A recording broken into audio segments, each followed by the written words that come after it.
California Governor Gavin Newsom is getting piled on for sitting down with Pod Save America, the podcast started by Obama's former staffers.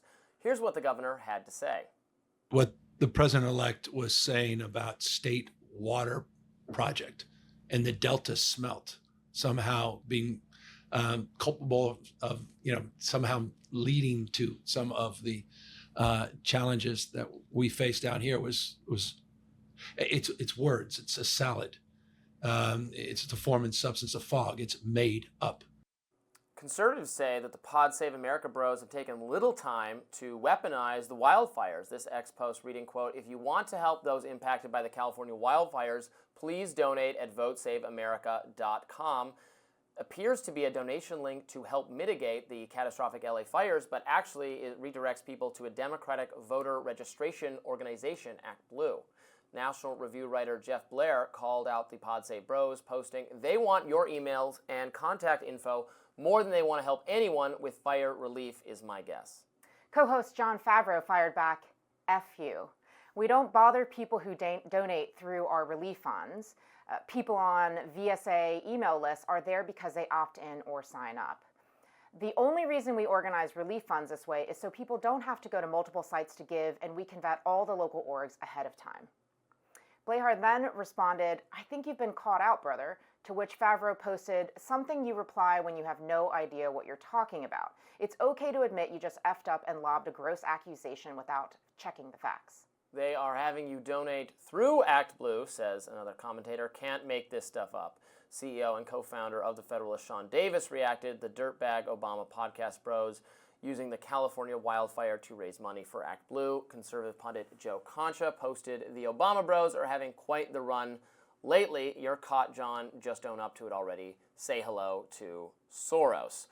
So I've looked into this, and look, it is true that if you go through the link and donate that way, most of the funds they're going to these relief organizations. But if you're doing it through this Democratic partisan voter organization, you will be they get I believe a small percentage of all of the money raised that way, and this has been alleged. I have not been able to double check this.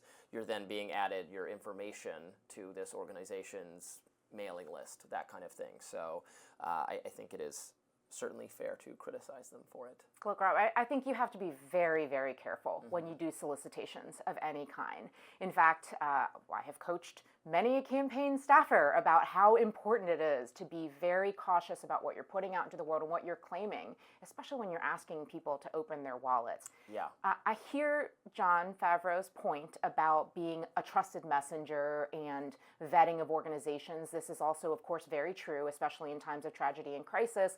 A lot of public individuals, public profiles will do a thing where they pull together a list of organizations and say, hey, this is where your money will be well spent. That said, typically the way it's done is that you have a list of those organizations with a direct connection to them and whatever apparatus they may use to collect those funds.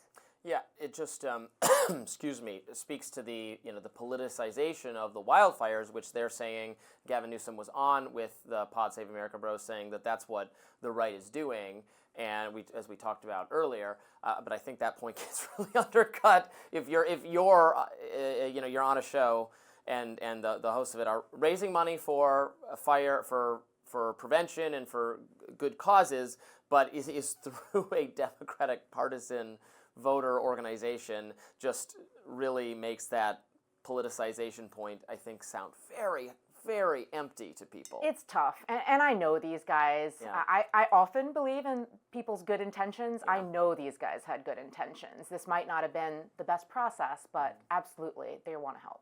Yeah, I don't know them at all, and they're representatives of a certain kind of ideological tendency in the Democratic Party. I think they want to be often very defensive of the Democratic Party. Now, the interview with the Kamala people that was done on Pod Save America, yes, I thought was very interesting, and they asked a pretty good question. So I have critical things to say of them and of Jon Favreau a lot, but if they do good work, I'm find it interesting. I think it's good that they interviewed Gavin Newsom. I think they should have pressed him a little harder on some of these things. But yes, they just ought to be more careful about the fundraising. And I'm not sure lashing out, angrily at people on the right is also the best way to address that legitimate criticism. But what do I know?